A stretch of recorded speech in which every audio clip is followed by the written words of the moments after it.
एक प्रश्न का जवाब दीजिए। ब्रह्मांड में जीवन की खोज एक पेड़ की तरह क्यों है? क्योंकि हम हमेशा इसे लगाने के लिए एक जगह की तलाश में रहते हैं। पानी ब्रह्मांड के किसी भी हिस्से में जीवन का आधार है, इसलिए संभावित रूप से रहने योग्य ग्रहों में जीवन का समर्थन करने के लिए उन पर तरल पानी होना चाहिए। इसके लिए एक ग्रह पर कुछ खास परिस्थितियों का होना जरूरी है।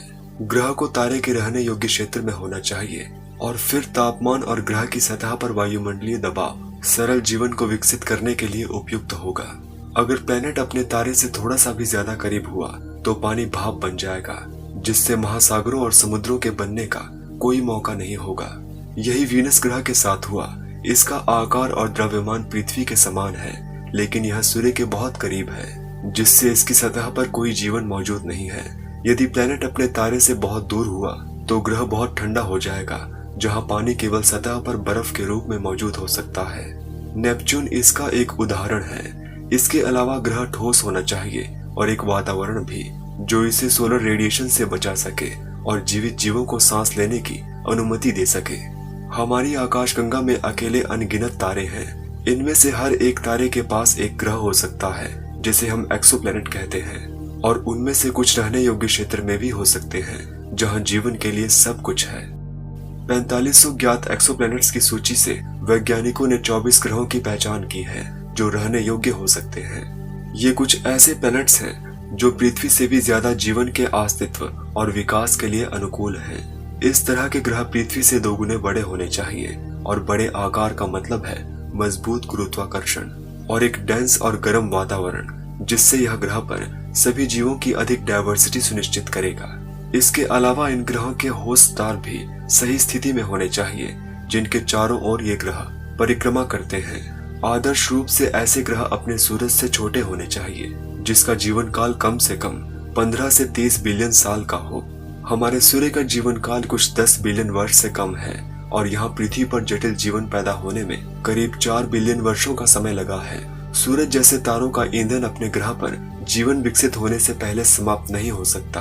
वैज्ञानिकों का सुझाव है कि ड्वार्फ सितारों पर ध्यान केंद्रित करना चाहिए। ये सितारे सूरज की तुलना में छोटे और कम चमकदार हैं, लेकिन इनका जीवन काल 20 से 70 बिलियन वर्ष के बीच हो सकता है। इससे जीवित जीवों को विकसित होने के लिए पर्याप्त समय मिलेगा। सुपर हैबिटेबल प्लैनेट्स पर जलवायु की स्थिति भी अलग होगी। इन ग्रहों पर औसत तापमान पृथ्वी से 8 डिग्री फ़ारेनहाइट ज्यादा होना चाहिए, और पानी भी बादल, तरल और नमी के रूप में ज्यादा होना चाहिए। ये परिस्थितियां बायोडायवर्सिटी यानी जैव विविधता के लिए सबसे अनुकूल हैं। इस तरह का ग्रह पृथ्वी पर उष्णकटिबंधीय जंगलों की तरह लगेगा।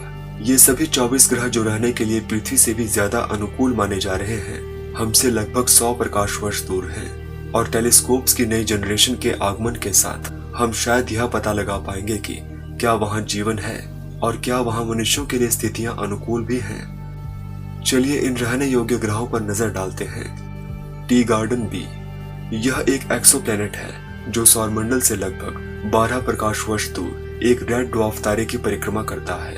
आमतौर पर रेड ड्वार्फ तारे एक फ्लेयर उत्सर्जित करते हैं, जिससे उनके ऑर्बिट में मौजूद ग्रहों का वातावरण समाप्त हो जाता है, लेकिन ये तारा शांत और अपेक्षाकृत निष्क्रिय है। टी गार्डन बी ग्रह का द्रव्यमान पृथ्वी के लगभग समान है, क्योंकि ये लगभग 5 दिनों में अपने तारे की परिक्रमा कर लेता है। परिणाम स्वरूप इस ग्रह पर 1 साल 1 सप्ताह से भी कम है। सबसे दूर रहने योग्य प्लेनेट 1638b है। ये हमसे लगभग 3000 प्रकाश वर्ष दूर सिग्नस तारामंडल में स्थित है।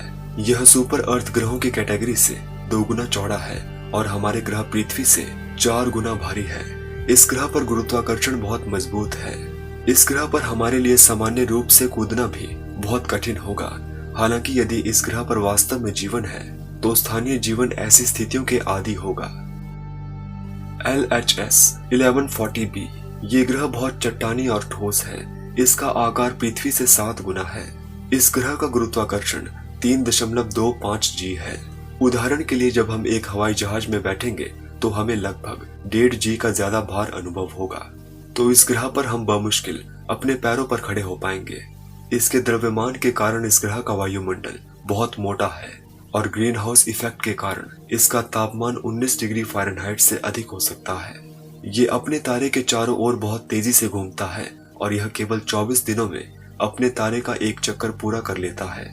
अब चलिए एक्वेरियस तारामंडल की ओर देखते हैं। यहाँ एक ठंडा ड्वार्फ प्लैनेट है, ट्रैपिस्ट-1। यह एक छोटा ग्रह है जो अपने तारे के रहने योग्य क्षेत्र में मौजूद है। यह पृथ्वी की तुलना में 3 गुना हल्का है और इसका तापमान हमारे ग्रह के समान ही है, लेकिन गुरुत्वाकर्षण पृथ्वी से कमजोर है, यानी पृथ्वी का आधा है। लेकिन हम फिर भी वहां पहुंचकर सहज महसूस करेंगे। आपको याद है हम चांद पर गए थे, वहां गुरुत्वाकर्षण पृथ्वी का केवल 16वां भाग है। Kepler 452b। केपलर 452b एक ऐसे सिस्टम में है जो हमारे सोलर सिस्टम से मिलता जुलता है। इस सिस्टम का तारा हमारे सूर्य से केवल 11% बड़ा है और लगभग 2 अरब वर्ष पुराना है। ये एक्सोप्लैनेट 6.5 अरब साल पुराना है।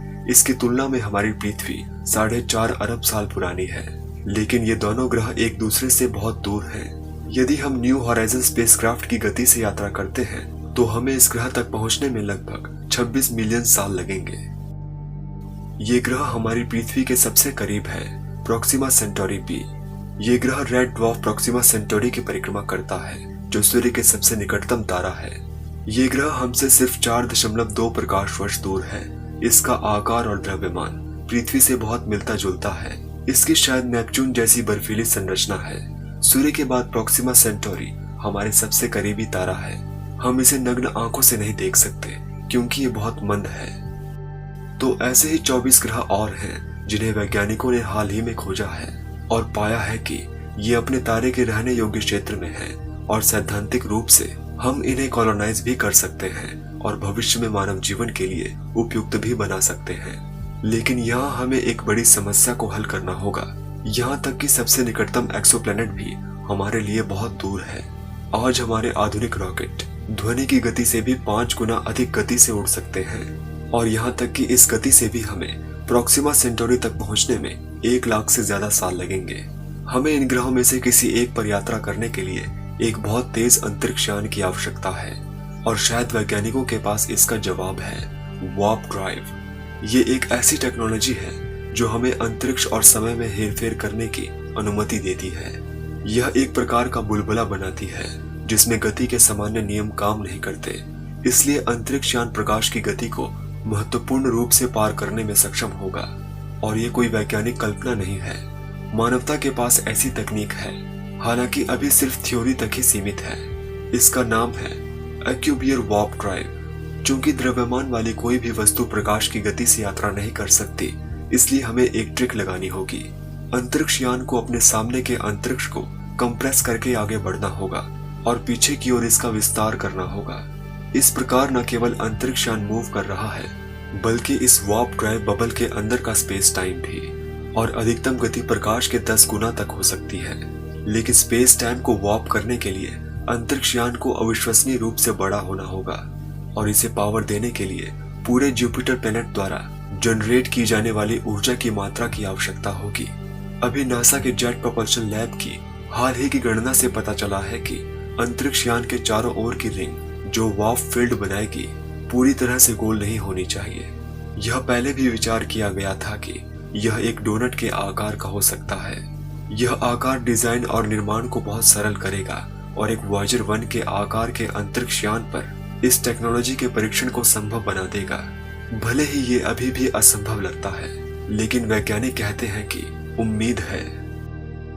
नासा इस थ्योरी को 2069 में अपने अंजाम तक पहुंचाना चाहती है, यानी एक स्पेस मिशन की तैयारी में है। लेकिन हम नहीं जानते कि 2069 में हम किस टेक्नोलॉजी का उपयोग कर रहे होंगे। तो हमारे सौरमंडल के बाहर संभावित रहने योग्य ग्रहों का पता लगाने के लिए यह पहला इंटरस्टेलर मिशन होगा। कुछ बुद्धिजीवियों का कहना है कि प्रकाश की गति को लेजर टेक्नोलॉजी से हासिल किया जा सकता है। यदि प्रोब बहुत छोटा है तो इसे लगभग प्रकाश की गति से अल्फा स्टार सिस्टम की ओर लॉन्च किया जा सकता है। और स्पेसशिप को पावर देने के 2 अन्य विकल्प भी मौजूद हैं, एक परमाणु ऊर्जा और मैटर एंटीमैटर के टकराव से उत्पन्न ऊर्जा। ये टेक्नोलॉजीज मानवता के लिए अभी भी एक रहस्य है, लेकिन समय के साथ धीरे धीरे यह मुमकिन है कि ये ऊर्जा का व्यवहारिक स्रोत बन जाए।